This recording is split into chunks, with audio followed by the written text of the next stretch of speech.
Pendekar payung terbang. Dua hati bersambut. Waktu Tanage waktunya istirahat. Murid-murid laki-laki dan perempuan berhenti latihan.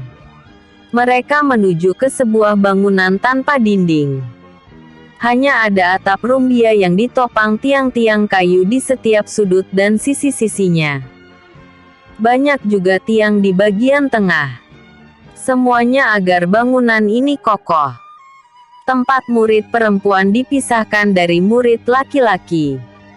Bangunan serupa yang berada di sebelah tempat laki-laki. Adijaya ikut makan bersama murid-murid lelaki. Ini yang pertama kalinya. Karena dulu kalau makan dia menyendiri. Itu juga selalu belakangan menunggu semua murid selesai makan. Sebagian besar murid-murid lelaki sudah tahu Adijaya. Yang dulu memusuhinya kini sudah tidak lagi.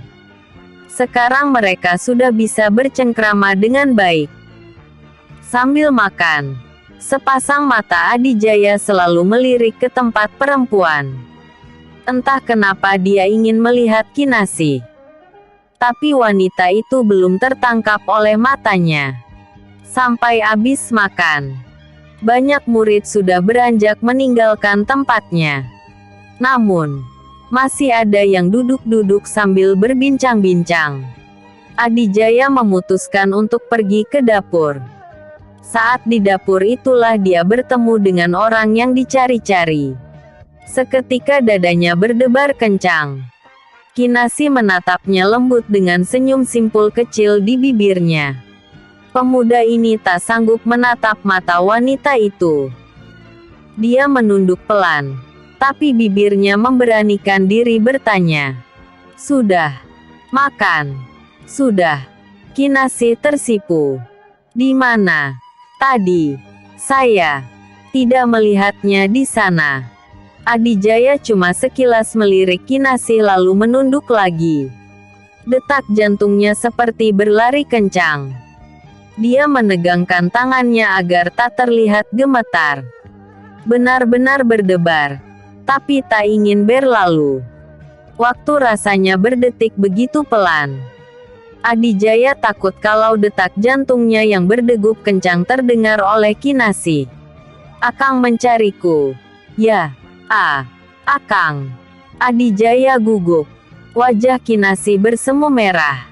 Dia sadar dirinya lebih tua dari pemuda itu. Tak ingin menyinggung perasaan. Adijaya memberanikan diri lagi. Maaf. Ucap Adijaya. Maaf kenapa? Saya harus memanggil apa ke? Dua pasang mata saling bertatapan.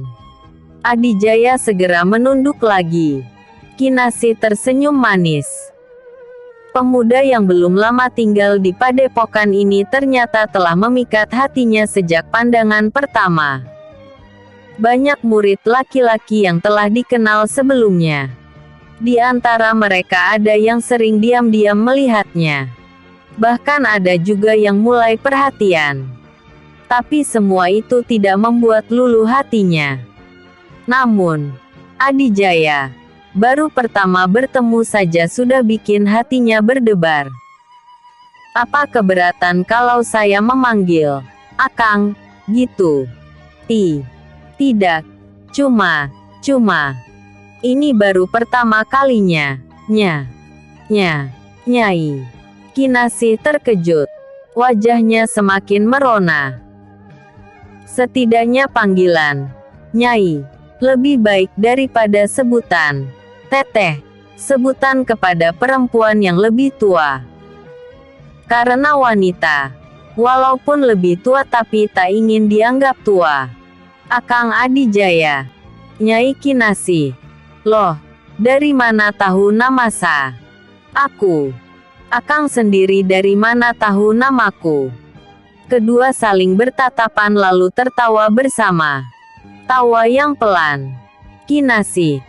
Mau latihan di sini? Satu suara mengejutkan mereka. Teteh Arum. Kinasi gugup. Menundukkan wajahnya.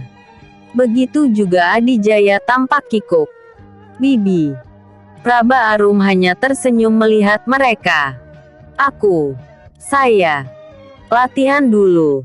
Kang. Malu-malu Kinasih beranjak meninggalkan mereka. Di ujung pintu dia masih sempat melirik Adijaya. Begitu wanita itu lenyap, Praba Arum mengekeh geli. Bibi. Kenapa? Tadi sama Kinasih kamu gugup. Kok sama saya jadi lancar? Ah. Bibi ada-ada saja. Wajarlah. Saya baru pertama kali. Dengan malu-malu Adijaya juga ngaleos keluar diiringi tawa pendekar kipas perak sambil memegangi perutnya. Padepokan Linggapura terletak di lereng Gunung Lingga. Selama tinggal di Padepokan, dulu atau sekarang Adijaya belum pernah mendaki ke puncaknya. Entah kenapa sore ini rasanya dia ingin mendaki. Dia ingin mencoba kekuatan yang dimilikinya. Mencoba ilmu meringankan tubuh tanpa menggunakan payung terbang. Maka pemuda berlari santai mendaki menuju puncak. Melalui jalan setapak. Melompati batu sebesar kerbau. Kadang ujung jempol kakinya menutul ke pucuk daun tumbuhan perdu. Adijaya menikmatinya. Dia merasakan tubuhnya begitu ringan. Nafasnya panjang sehingga tidak mudah lelah. Kadang dia sengaja meloncat sangat tinggi hingga mencapai pucuk pohon yang menjulang. Saat di atas itulah, dia menikmati pemandangan sore yang begitu indah dengan udara gunung yang sejuk dan menyegarkan. Tak terasa pemuda ini hampir mencapai puncak.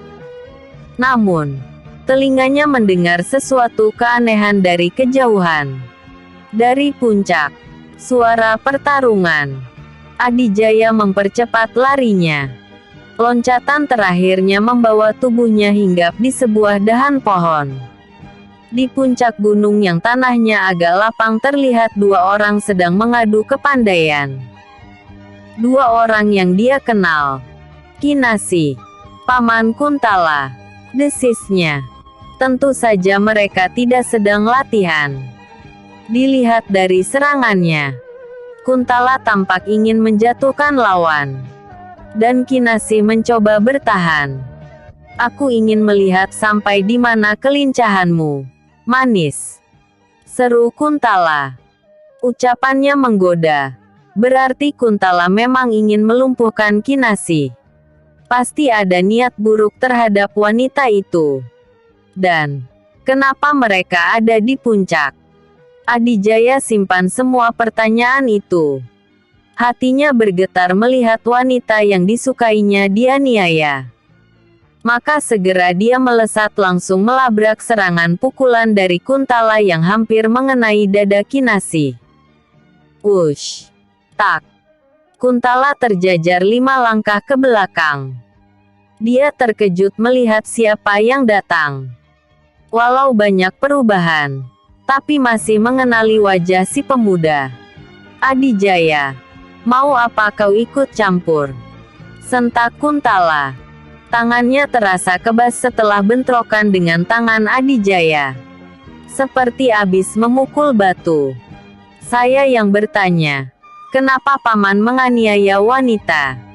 Kuntala mendengkus. Anak durhaka. Apa kau lupa dengan kematian ayahmu? Seharusnya kau menuntut balas. Bukan malah berleha-leha tinggal bersama orang yang sudah membunuh ayahmu. Kematian ayah adalah karma atas kejahatan yang pernah dilakukannya. Lagi pula, sebelum meninggal ayah sudah menyatakan bertobat. Kilah Adijaya ingat perkataan ayahnya sebelum tewas. Bedep *H. Anak tak tahu diri. Rasakan ini. Kuntala menggenjot badan. Kedua kakinya menolak ke tanah. Lalu tubuhnya meluncur dengan 2 tangan terkepal mengarah ke dada dan wajah Adijaya. Dengan sikap tenang, Adijaya menangkis pukulan yang menyasar wajahnya dengan tangan kanan. Sedangkan tangan kiri jadi tameng atas serangan yang menuju dadanya. Badannya sedikit membungkuk. tapi kedua kakinya tetap berpijak kuat di tempatnya. Trak! Kuntala terdorong satu langkah. Begitu kedua kakinya mendarat dengan selamat, dua tangannya kembali melancarkan serangan dengan jurus Cakrageni tingkat 7. Tingkat paling akhir. Dulu ketika masih bersama Gandhara dia baru mencapai tingkat 6. Beruntung gurunya menyelamatkan saat dirinya terkapar akibat pukulan pendekar tinju dewa sekitar 4 tahun yang lalu.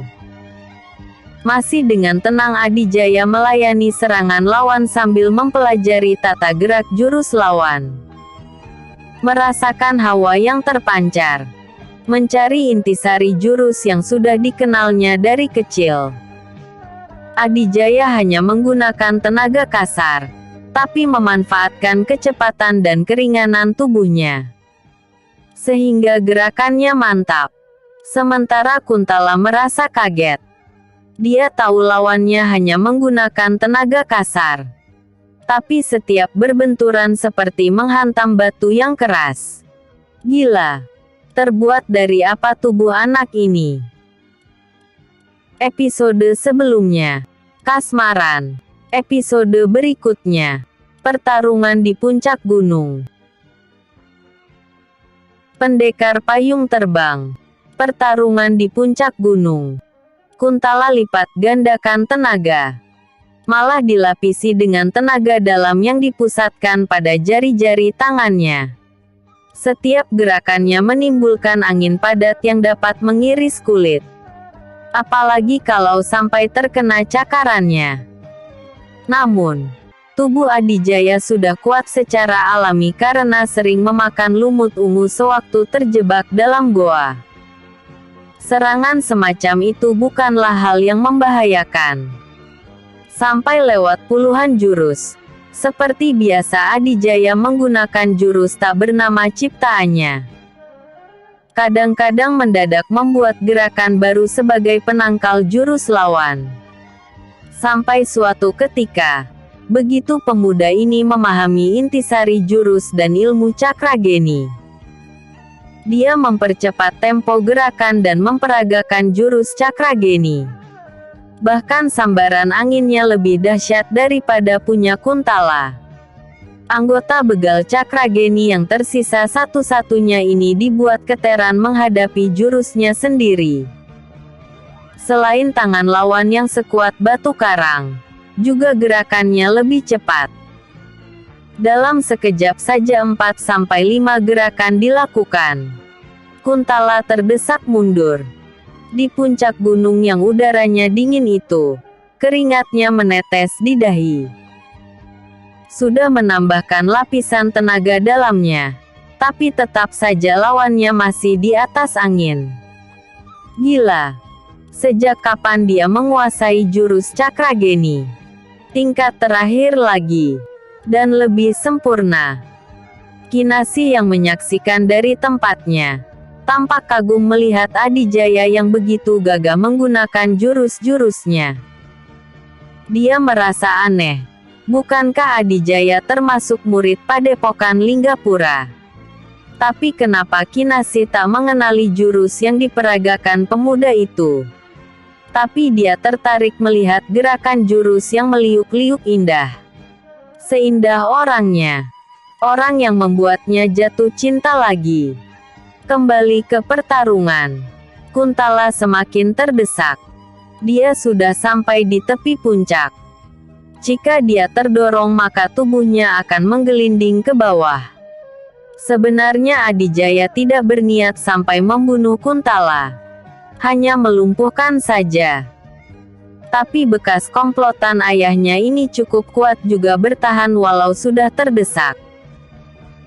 Tiba-tiba saja dari arah bawah angin berhembus kencang bagai badai yang menghantam membuat tubuh Adijaya terpental.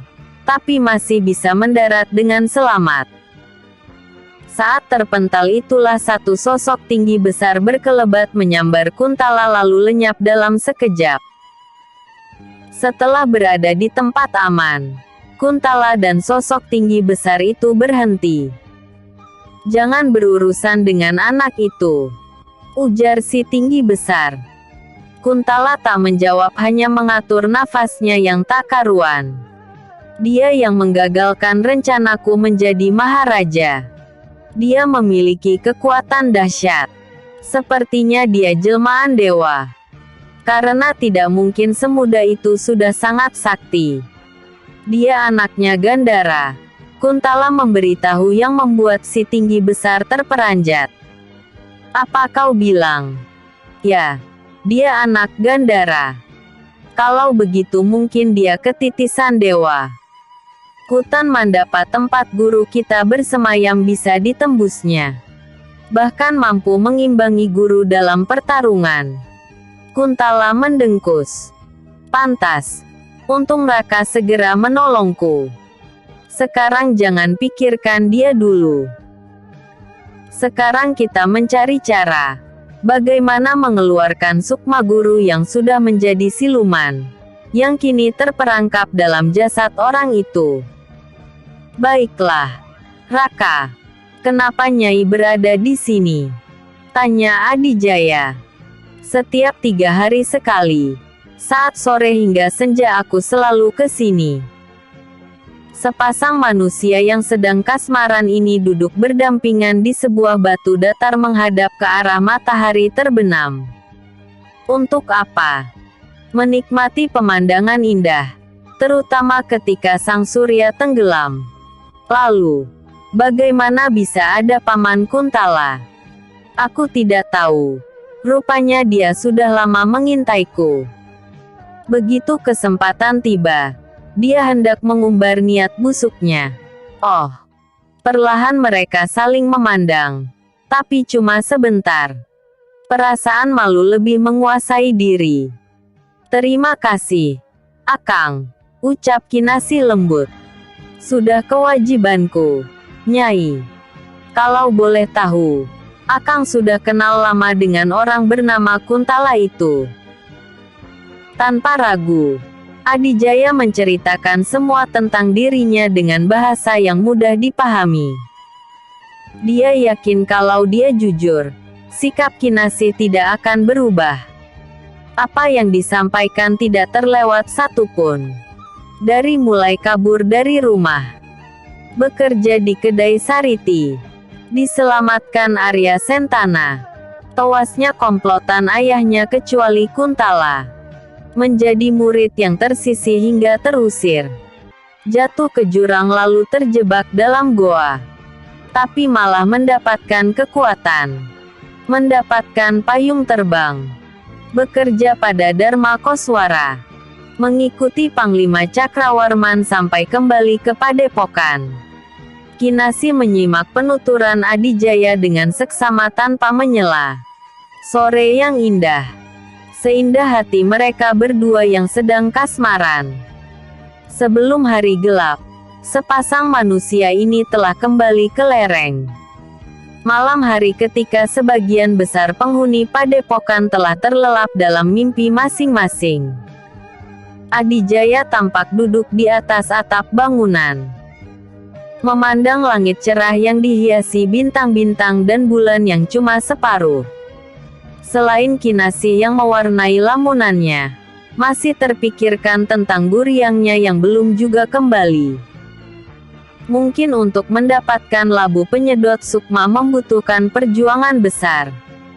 Lalu teringat pada sosok tinggi besar yang membawa kabur Kuntala. Memikirkan dua hal itu saja terasa rumit. Apa karena dia orang yang baru terjun dalam dunia persilatan? Belum banyak pengalaman. Tidak seperti Arya Sentana, Praba Arum apalagi Kiranggasura. Kuntala jelas masih menaruh dendam kepada Padepokan, terutama kepada Arya Sentana. Karena pendekar tinju dewa itu, kelompok begal Cakrageni kini tinggal nama. Dia pernah menarik murid-murid Padepokan yang diusir untuk bergabung dengannya. Dengan menggunakan ilmu gendam, usahanya berjalan lancar. Bahkan Komara pun berhasil ditarik. Tapi Komara selain kena gendam juga dirasuki siluman. Siapa siluman yang ada di tubuh Komara? menyembuhkan Komara, mencari Kuntala dan orang yang berada di belakangnya. Dan yang paling utama, mencari dan melenyapkan Birawayaksa. Apakah dia akan membunuh? Dia belum pernah membunuh orang. Lalu Kinasi. Apakah urusan cinta ini akan menghambat tugasnya atau malah membantunya? Adijaya merasa butuh banyak wejangan, baik dari Arya Sentana atau sekaligus dari Kiranggasura. Lalu pemuda ini melayang turun.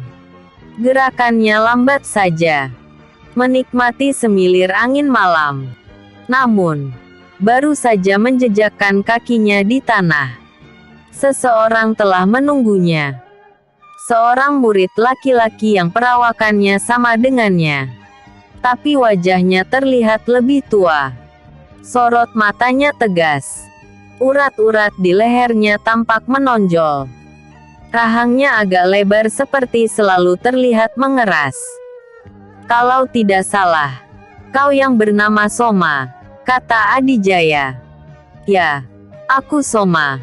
Ada keperluan. Aku ingin menantangmu. Adijaya kerutkan kening. Dia mengira orang ini mungkin dulunya termasuk yang membencinya, dan sekarang ingin menguji kemampuannya dengan menantang bertarung. Untuk apa? Tanya Adijaya. Untuk menentukan siapa yang pantas mendapatkan Kinasi. Adijaya tercekat menarik wajahnya, menelan ludah. Dia pernah mendengar percakapan tentang pendekar yang memperebutkan wanita di kedai Sariti. Apakah sekarang dia akan mengalaminya? Kau. Ya. Aku menyukai Kinasi. Waktunya besok saat latihan. Soma melangkah pergi tanpa menunggu jawaban. Adijaya masih melongo sambil garuk-garuk kepala. Urusan cinta ternyata tak selancar air terjun yang tercurah dari atas ke bawah. Mau tak mau tantangan ini harus diterima. Tapi kenapa karena soal perempuan? Cinta itu butuh perjuangan. Hahaha. Itu suara Arya Sentana. Tapi orangnya tak kelihatan. Adijaya hanya mendengkus pelan. Episode sebelumnya. Dua hati bersambut. Episode berikutnya. Adu tanding. Adu tanding. Keesokan harinya. Sebelum semua murid berkumpul untuk latihan, Praba Arum menemui Kinasi secara pribadi di biliknya. Sepertinya ada hal penting sehingga Teteh menemui saya. Tentu, Kinasi. Aku hendak memberitahumu. Hari ini akan ada adu tanding 1 lawan 1 memperebutkan kamu. Saya. Kinasi terkejut bukan main. Siapa mereka? Soma dan Adijaya. Apa? Kenapa bisa seperti itu? Soma menyukai kamu dan sepertinya dia juga tahu Adijaya juga menyukai kamu. Jadi semalam Soma menantang Adijaya. Kinasi tampak bingung dan resah. Duh, kenapa jadi begini? Kamu tenang saja. Tapi, sudahlah. Biar aku dampingi. Mari kita lihat. Mereka sudah berkumpul. Di lapangan semua murid sudah berbaris duduk bersila dalam 2 kelompok. Murid laki-laki dan perempuan.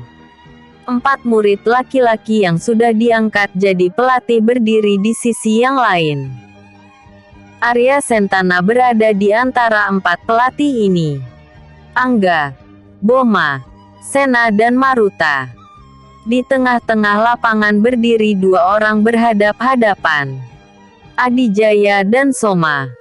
Sungguh biarpun memiliki kekuatan besar, tapi gugup menguasai dirinya. Ini seperti ujian naik tingkat untuk seorang murid.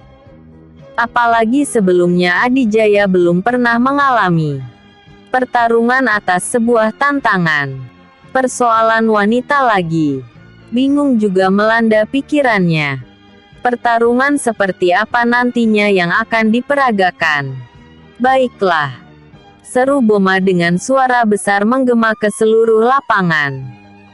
Secara resmi Soma menantang Adijaya adu tanding untuk membuktikan siapa yang paling jantan dan pantas untuk mendapatkan Kinasih.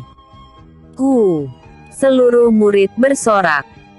Kinasih yang berada di samping Praba Arum tampak memerah wajahnya. Peraturannya, seru Boma lagi. Pertarungan hanya menggunakan tangan kosong. Tidak sampai membunuh lawan. Dan pemenangnya apabila menjatuhkan lawan sebanyak 3 kali. Boma diam sejenak. Dia menghampiri 2 orang yang akan adu tanding. "Kalian siap?" teriak Boma kepada keduanya. "Siap," sahut mereka berdua. Namun, suara Soma yang paling lantang. "Mulai!" seru Boma lagi seraya dirinya mundur ke tempatnya semula. Soma membuka kuda-kuda. Tampak mantap dan tegap. Soma termasuk murid berbakat yang cepat menyerap setiap pelajaran. Soma mengeluarkan jurus pukulan Dewa Tunggal. Sementara Adijaya yang masih dilanda perasaan tak karuan hanya asal-asalan membuka kuda-kuda. Dia tidak berniat menyerang duluan. Lagi pula dia tidak punya jurus bernama. Semua jurus ciptaannya masih tidak jelas namanya.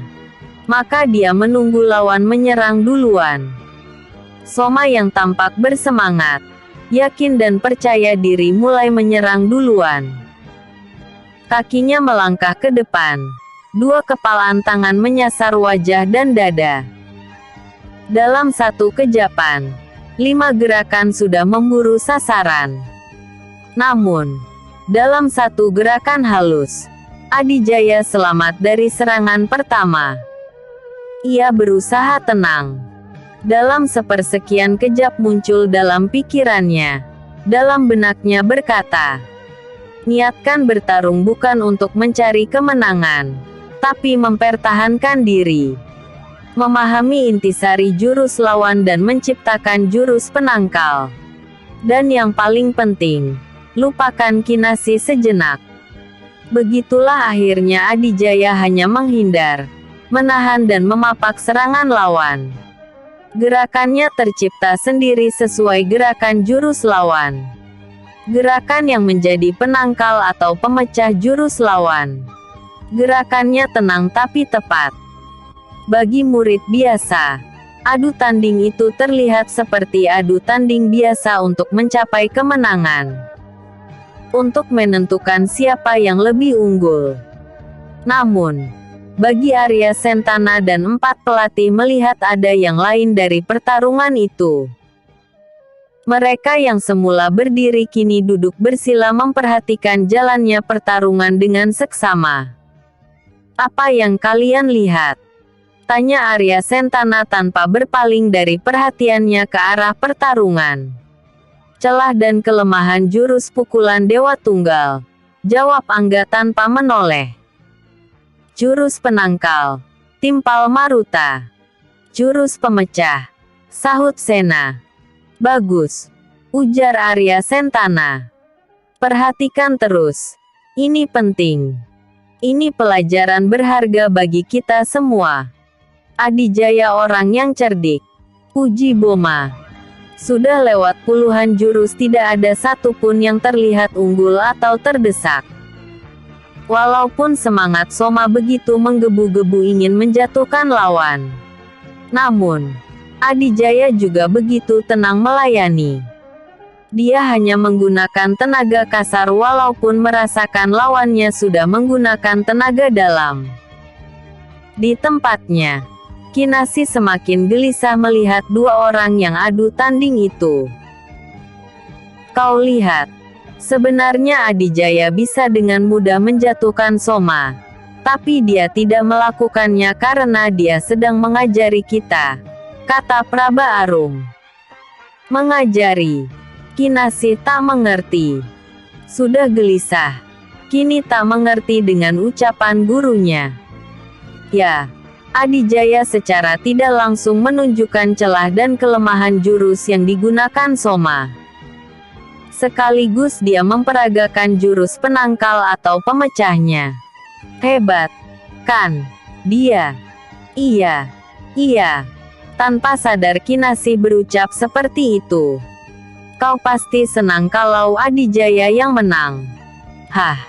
Kinasih kaget. Wanita ini benar-benar tak karuan perasaannya. Praba Arum tertawa kecil melihat kebingungan yang melanda muridnya itu. Kembali ke tengah lapangan. Soma mulai kehabisan akal untuk mendesak lawannya. Dia seperti mentok. Walaupun sudah ditingkatkan permainan jurusnya juga tenaga dalamnya, tapi tetap saja Adijaya selalu mampu mengimbangi. Lama-kelamaan tenaga Soma terkuras juga. Badannya sudah bermandikan keringat. Tapi melihat Adijaya sepertinya masih segar saja, dia mulai khawatir. Pikirannya mulai kacau. Bagaimana kalau dia kalah? Dia begitu menyukai Kinasih. Apakah cintanya akan kandas? Karena pikiran yang mulai kacau inilah membuatnya lengah. Sebenarnya Adijaya tidak mengirimkan serangan. Hanya Soma yang salah gerak sehingga fatal akibatnya. Tubuhnya malah terjajar beberapa langkah ke belakang. Untung tidak jatuh. Cukup. Sergah Arya Sentana. Adijaya dan Soma berdiri mematung. Kalian berdua duduklah. Mereka menuruti perintah Arya Sentana. Adijaya merasa tenang, pertarungan tak dilanjutkan. Begitu juga Soma senang karena tidak jadi kehilangan muka. Tapi entah apa yang akan terjadi selanjutnya. Dengar dan perhatikan semua, ujar Arya Sentana. Dari adu tanding ini kita mendapatkan pelajaran yang sangat berharga. Apa itu? Semuanya terdiam. Boma. Tunjuk Arya Sentana menyuruh Boma menjelaskan. Boma menarik napas sejenak. Bahwa sehebat-hebatnya jurus masih ada celah dan kelemahan.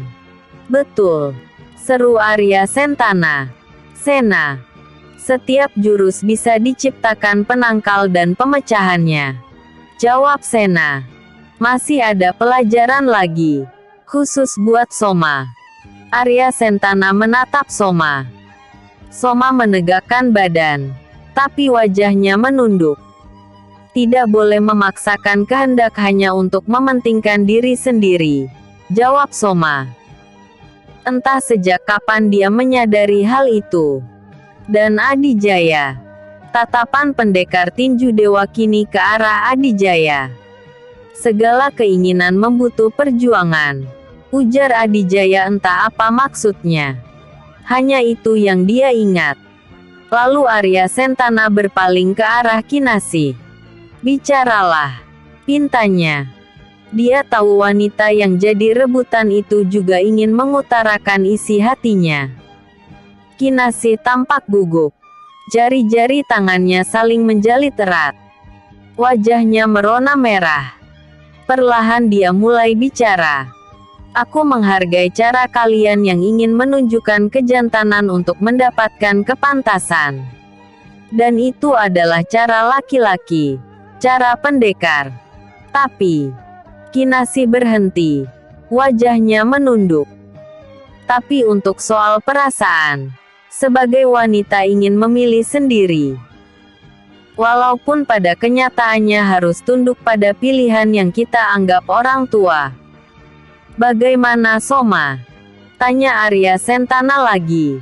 Ya, saya sadar. Saya tidak bisa dan tidak boleh memaksa. Bagaimana Adijaya? Adijaya kaget tak mengerti dengan maksud pertanyaan pamannya.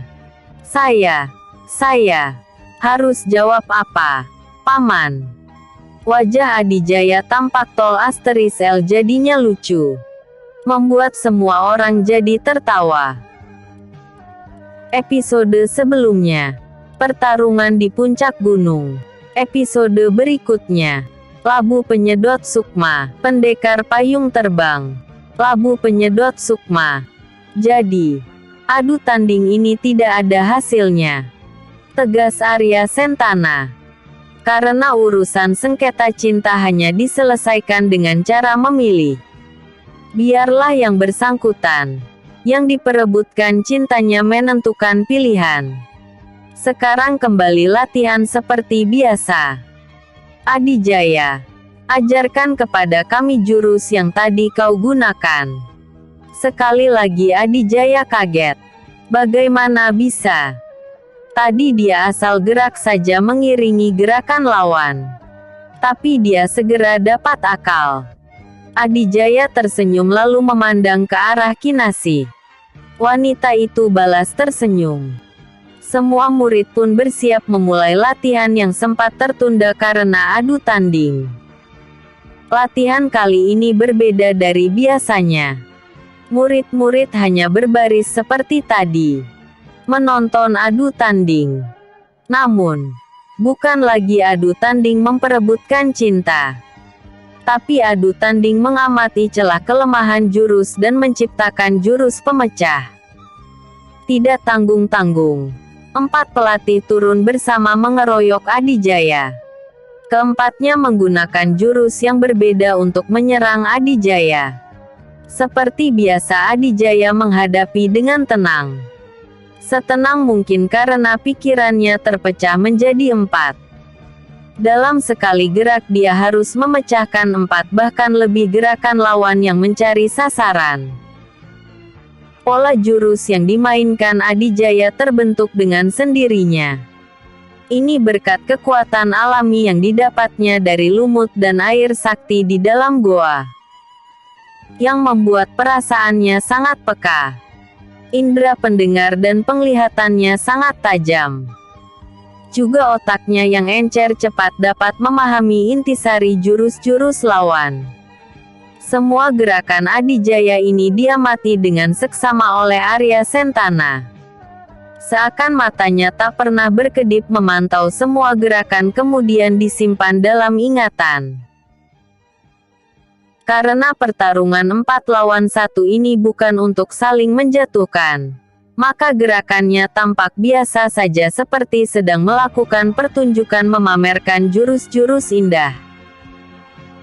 Pertarungan ini tujuannya untuk mencari celah kelemahan setiap jurus dan melihat pemecahannya yang semuanya dipantau oleh Arya Sentana, kini dibantu oleh istrinya.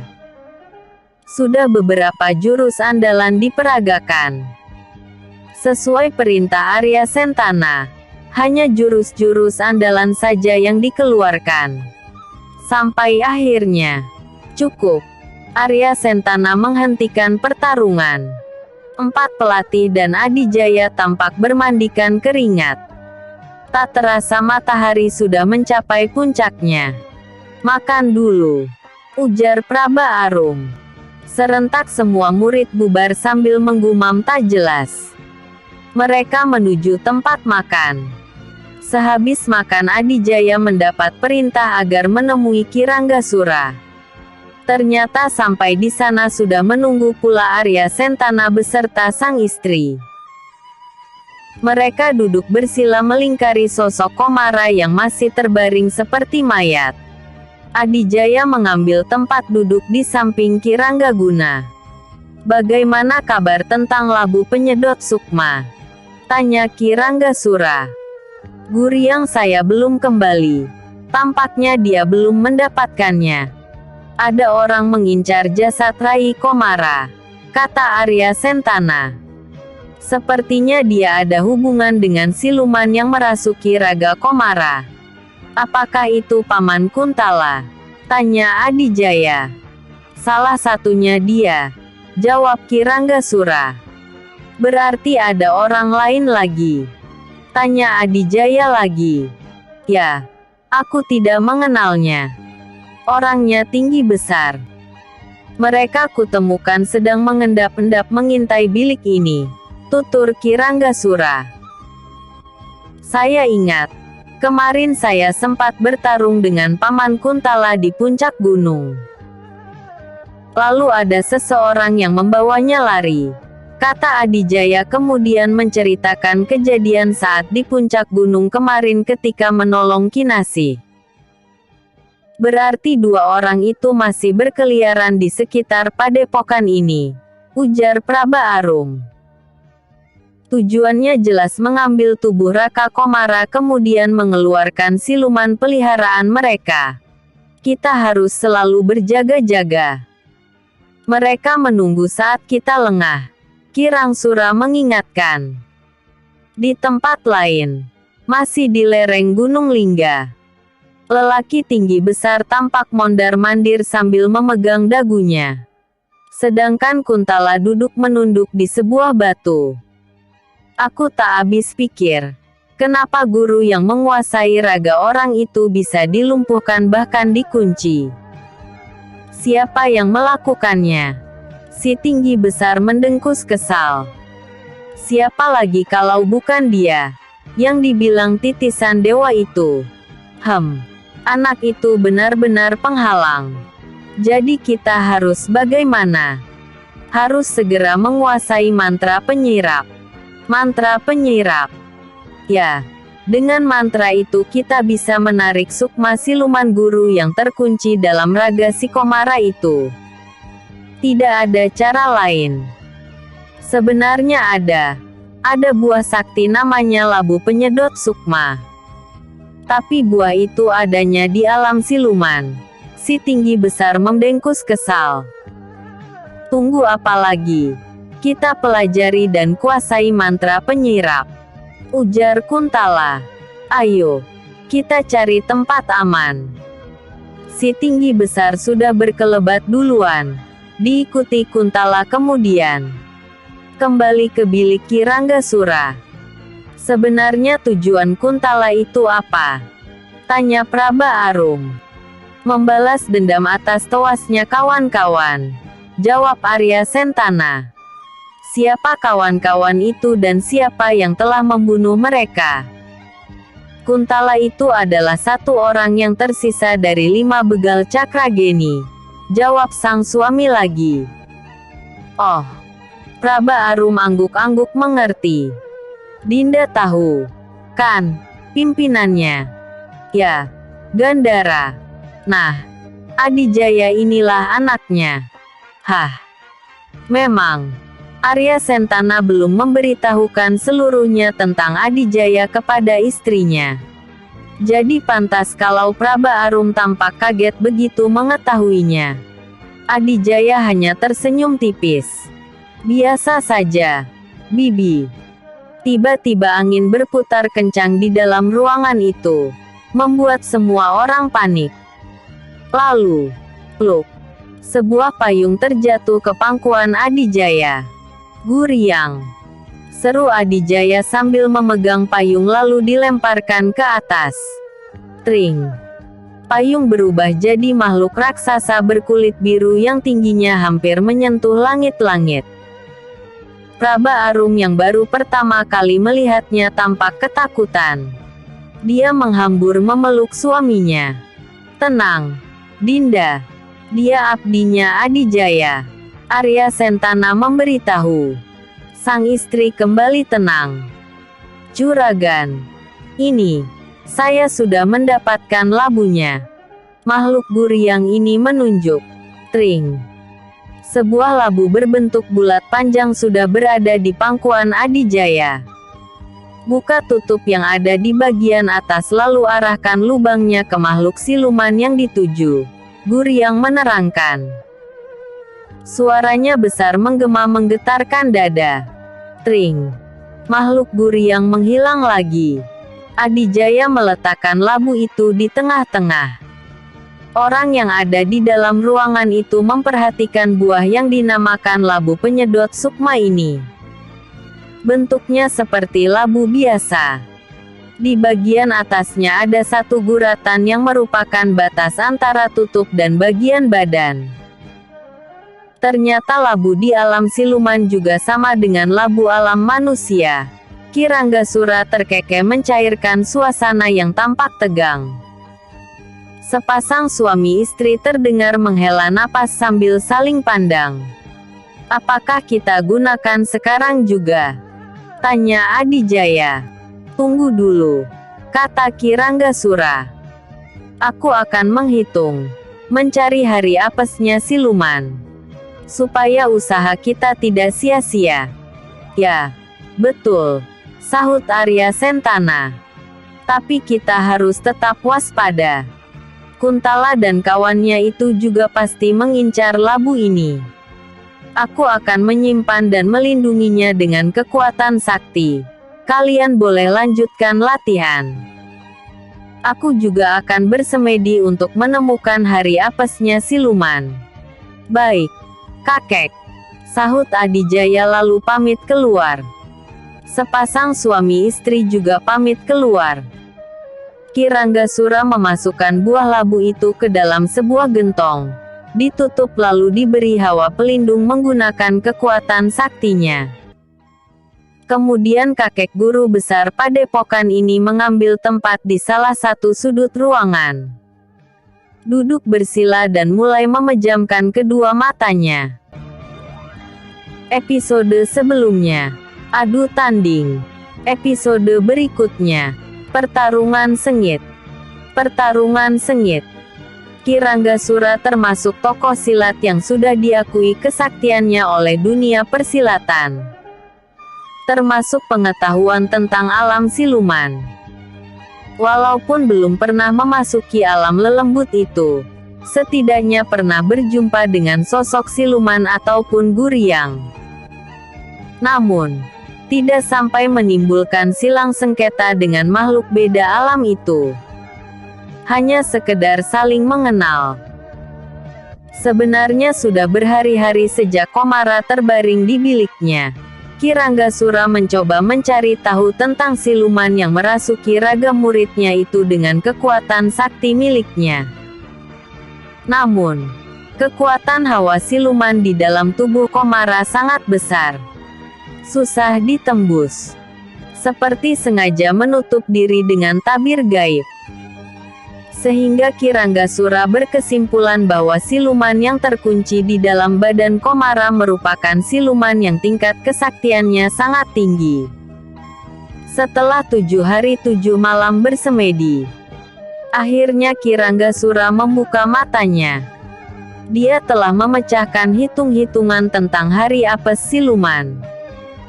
Kemudian dia memberitahukan kepada Arya Sentana dan Adijaya bahwa tengah malam nanti saatnya mengeluarkan dan menyedot siluman ke dalam labu.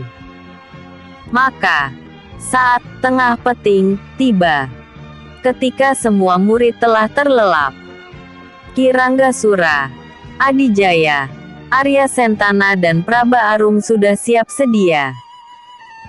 Ki Ranggasura memegang tangan dan bahu kanan Komara. Arya Sentana memegang sebelah kirinya. Adijaya memegang labu dan Praba Arum menunggu perintah untuk membuka tali yang mengikat jempol kaki Komara. Ruangan itu hanya diterangi cahaya lentera yang menempel di salah satu dinding. Di luar, di langit tampak bulan sabit memancarkan sinarnya yang temaram ke seantero padepokan.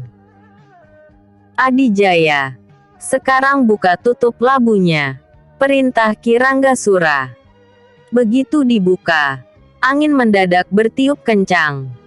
Lentera padam akibat hembusan angin itu. Pada saat itu Praba Arum segera melepas tali di jempol kaki Komara. Tiupan angin yang bagai badai menimbulkan suara gemuruh menggigitkan, membuat bulu Roma meremang, merinding. Meskipun orang-orang di dalam ruangan ini memiliki kekuatan sakti, kejap berikutnya sekujur tubuh Komara memancarkan cahaya merah menyala yang membuat ruangan kembali terang. Mulutnya keluar suara seperti binatang yang meraung. Kedua matanya melotot juga memancarkan sinar merah. Tubuhnya menggeliat-geliat seperti orang kepanasan. Ki Ranggasura dan Arya Sentana memeganginya dengan mengeluarkan tenaga dalam. Rontaan Komara sangat kuat. Sementara Adijaya tampak gemetar memegang labu. Tangannya merasakan seperti ada yang bergejolak kuat di dalam labu. Beberapa saat kemudian dari dalam tubuh Komara, Samar-samar terlihat satu bayangan menyerupai bentuk manusia. Bayangan itu melayang berputar-putar dan mengeluarkan suara jeritan yang memekakkan telinga. Bayangan itu berupa lelaki dengan tubuh pendek dan bulat. Adijaya mengenal bayangan ini. Birawayaksa, desis pemuda ini.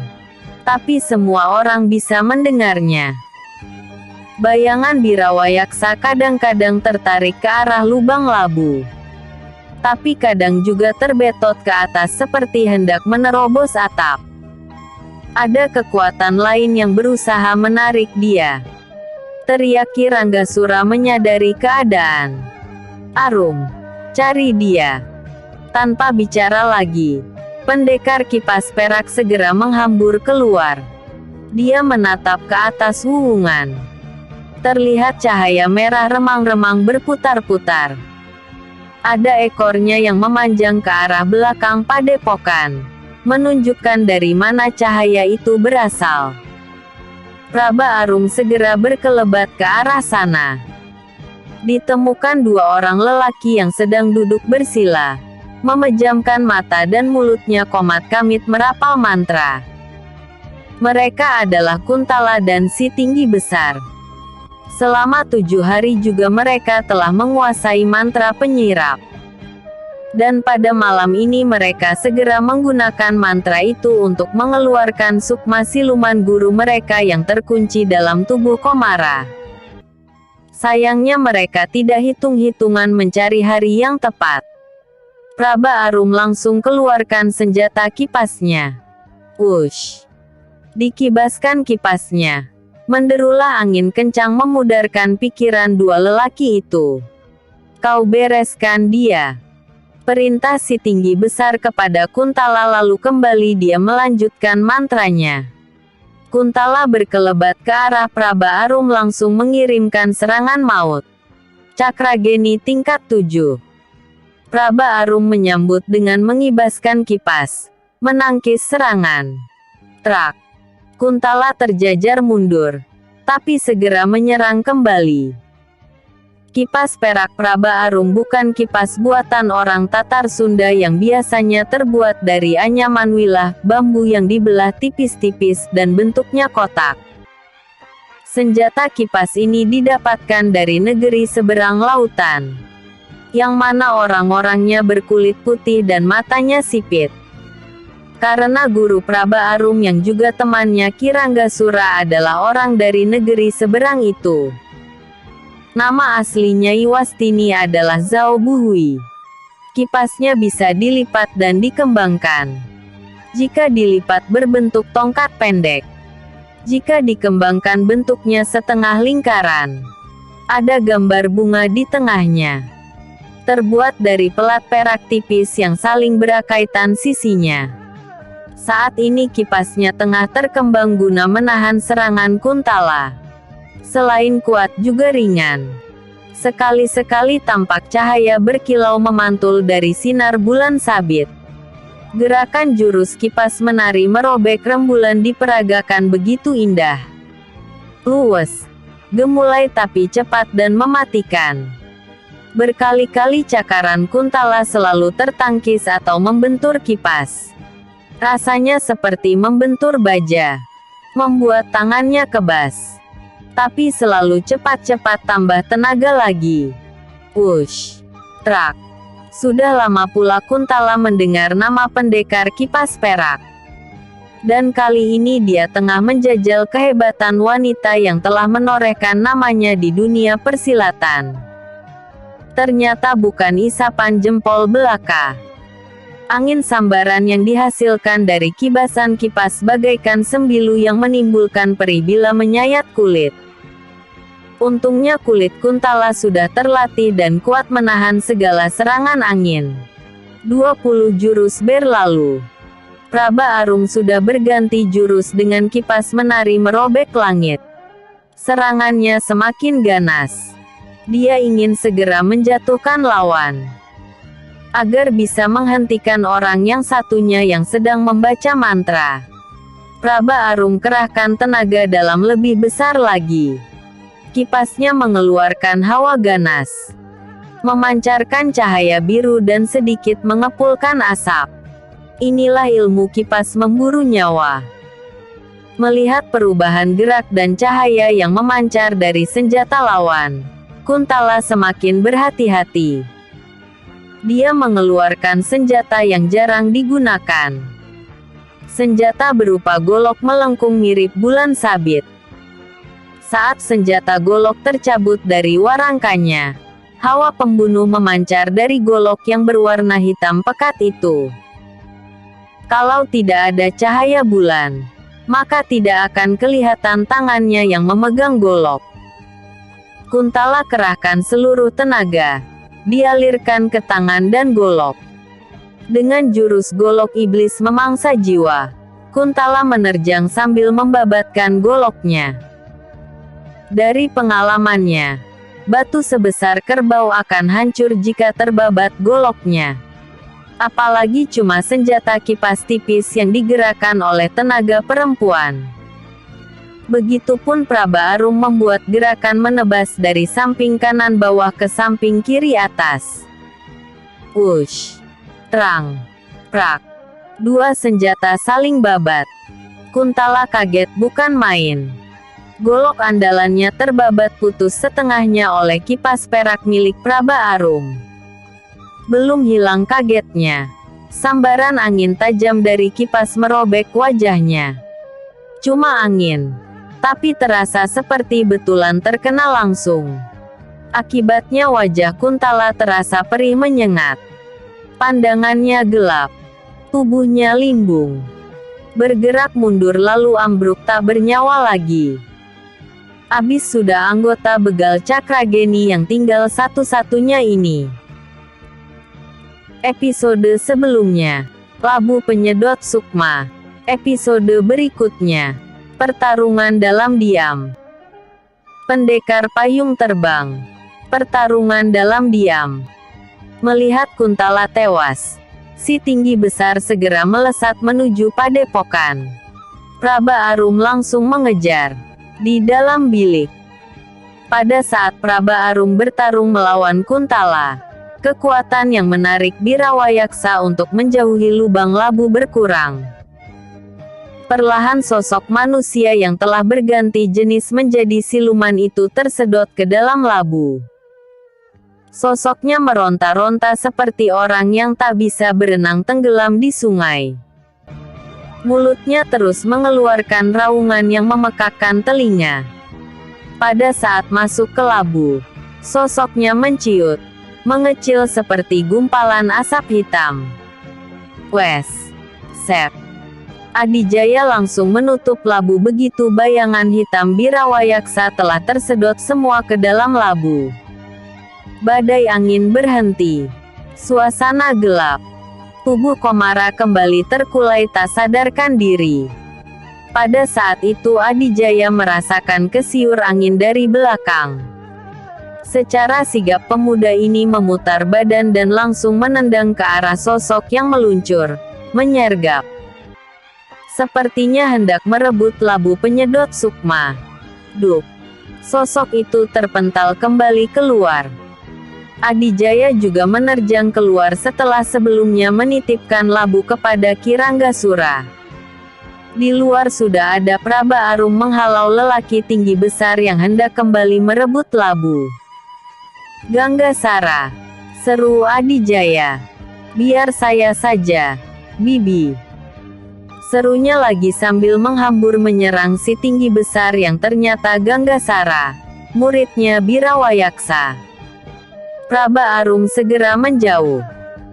Kini di bawah temaramnya sinar bulan sabit, untuk kedua kalinya Adijaya bertarung dengan Ganggasara. Kali ini Ganggasara tampak lebih kuat. Seluruh tubuhnya dilindungi hawa siluman. Tenaga dalamnya lebih besar. Mulutnya selalu terlihat komat-kamit. Rupanya sambil merapal mantra yang membuat dirinya semakin kuat. Adijaya lebih hati-hati lagi. Sambaran angin yang keluar dari serangan lawan mengandung hawa jahat. maka dia juga melindungi dirinya dengan hawa sakti miliknya. Rupanya Ganggasara sudah banyak mewarisi ilmu siluman dari gurunya. Pertarungan kali ini bukan lagi adu tanding untuk mempertontonkan jurus andalan, atau sekedar bertahan sambil mencari kelemahan lawan. Tapi sekarang benar-benar bertarung untuk menjatuhkan lawan, melumpuhkan, atau bahkan bila terpaksa membunuhnya. Siasat Birawayaksa sewaktu merasuk ke dalam raga Bongkeng saja bisa dia bongkar. Apalagi sekarang sukmanya telah terkurung dalam labu. Tinggal mengatasi muridnya yang masih berjenis manusia sama dengan dirinya. Seharusnya lebih mudah. Tapi ternyata cukup alot juga menjatuhkan Ganggasara. Si tinggi besar ini masih tampak perkasa melayani serangan-serangan. Kini, tidak lagi serangan adu jurus, melainkan adu tenaga halus. Dalam jarak 7 tombak Adijaya dan Ganggasara berhadap-hadapan di tengah lapangan. Ganggasara rangkapkan telapak tangan di depan dada. Mulutnya komat kamit, matanya memancar merah. Sedangkan Adijaya bersedekap dan kedua mata terpejam. Dia kerahkan segenap hawa saktinya, alirkan ke seluruh tubuh lalu dipancarkan keluar, menghalau dan melawan serangan hawa sakti milik Ganggasara. Pertarungan dalam diam, pertarungan tingkat tinggi. Dua hawa sakti yang dahsyat saling beradu, menimbulkan ledakan-ledakan di sekitar tempat mereka berdiri. Tar, tar, tar. Ledakan-ledakan yang menggetarkan tanah sekitar padepokan, membuat murid-murid terbangun dari istirahatnya, lalu berhamburan melihat apa yang terjadi. Ki Ranggasura, Arya Sentana dan Praba Arum menyaksikan di pinggir lapangan. Semudah ini sudah tinggi kekuatannya, ujar Ki Ranggasura mengagumi kekuatan dahsyat milik Adijaya.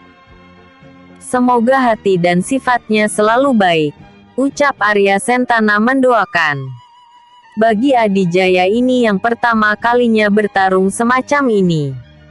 Entah kenapa dalam pikirannya tiba-tiba muncul gagasan seperti ini. Dan dia yakin bisa melakukannya. Sungguh pertarungan yang menggetarkan jiwa. Ternyata melawan muridnya lebih dahsyat lagi. Tidak seperti melawan gurunya yang terkesan mudah. Aneh. Tar, tar, tar. Ledakan-ledakan terus terjadi. Baik Adijaya maupun Ganggasara tubuhnya terguncang hebat. Tapi masih mampu berdiri kuat. Karena melihat kedua mata lawan yang terpejam. Ini kesempatan buat Ganggasara membokong lawannya.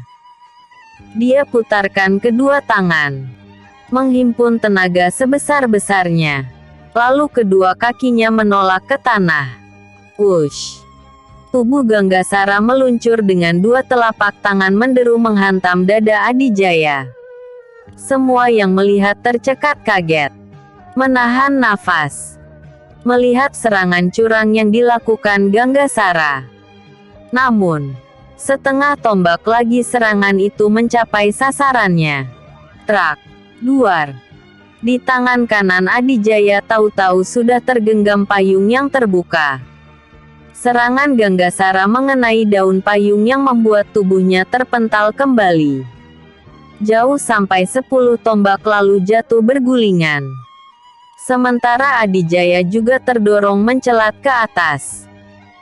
Tapi segera sigap dengan payungnya yang dibentangkan ke atas sehingga sosoknya melayang turun mendarat dengan perlahan dan selamat.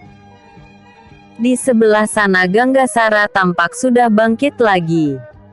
Tapi tidak untuk menyerang lagi. Malah berkelebat lenyap melarikan diri. Pada saat kejadian, sebenarnya walau terpejam, tapi Adijaya bisa melihat gerakan Ganggasara yang hendak membokong. Lalu dalam sekejap dia ingat payung terbang miliknya. Maka begitu serangan lawan sedikit lagi menghantamnya, Dia memanggil payung terbang. Langsung dibuka dan menodongkan ke depan. Ternyata daya dorong serangan lawan sangat kuat, sehingga tubuh Adijaya mencelat ke atas sampai 2 tombak. Namun, lagi-lagi berkat payung terbangnya dia bisa selamat mendarat. Pertarungan yang melelahkan. Adijaya menghampiri Kiranggasura dengan nafas ngos-ngosan. Payung terbangnya telah lenyap ke tempatnya. Dia kabur lagi. Kakek. Adijaya menyesali. Tidak mengapa, nak. Yang penting dia tak akan berani lagi menginjakkan kakinya di sini. Siapa Ganggasara itu? Tanya Arya Sentana. Dia seorang menteri dari Agrabinta yang berkhianat. Muridnya Birawayaksa. Dia pasti ingin merebut labu penyedot sukma untuk menyelamatkan gurunya. Jelas Adijaya. Apakah orang yang satunya yang bernama Kuntala itu? Tanya Praba Arum. Mungkin. Di mana dia? Sudah tewas. Tiba-tiba saja angin yang terasa lembut tapi bertiup kencang. Adijaya pernah merasakan ini sebelumnya. Belum sempat memikirkan apa yang terjadi, tampak dari atas langit melesat cahaya putih berkilau mendekat lalu berhenti di depan mereka. Ternyata cahaya putih itu berupa sosok kakek berpakaian serba putih yang tubuhnya memancarkan sinar putih. Di samping Adijaya tiba-tiba saja muncul sosok Guryang dalam keadaan bersujud. "Eyang Batara," ucap Adijaya pelan. Kiranggasura terperangah mendengarnya. Cepat-cepat dia menjura. Begitu juga Arya Sentana dan istrinya. Akhirnya kesampaian juga berjumpa dengan tokoh mahasakti manusia setengah dewa ini. "Cucuku, kau telah berhasil menjalankan tugasmu." Suara lembut Eyang Batara menyapa. "Semua berkat bantuan kakek, paman dan bibi. Tanpa mereka saya tidak bisa apa-apa." Adijaya merendah. "Jadi, pelajaran apa yang didapat dari hal ini?" "Bahwa manusia harus saling membantu dan menolong." "Bagus. Kiranggasura, biarkan aku yang menyimpan labu itu. Aku akan mengamankannya di tempat yang tidak bisa dijangkau oleh manusia biasa. Supaya tidak ada tangan jahat yang mencoba membebaskan siluman itu." Kiranggasura memberikan labu itu. "Ini, Eyang. Baiklah. Lanjutkan tugas kalian menjaga kedamaian negeri ini." Sosok Eyang Batara kembali melesat lenyap di atas langit. Sosok Guryang pun lenyap. Semuanya menarik nafas lega. Tak terasa koko ayam pertama telah terdengar. Malam ini terasa begitu panjang. Kemelut melanda kerajaan Cupunagara. Adijaya dipaksa terlibat di dalamnya. Bagaimanakah petualangan Adijaya selanjutnya? Bagaimana pula dengan Ganggasara? Apakah dia akan kembali menuntut balas Asteris? Nantikan terus kelanjutan Pendekar Payung Terbang. Salam Cersil Nusantara. Episode sebelumnya. Pertarungan sengit. Episode berikutnya. Jebakan fitnah.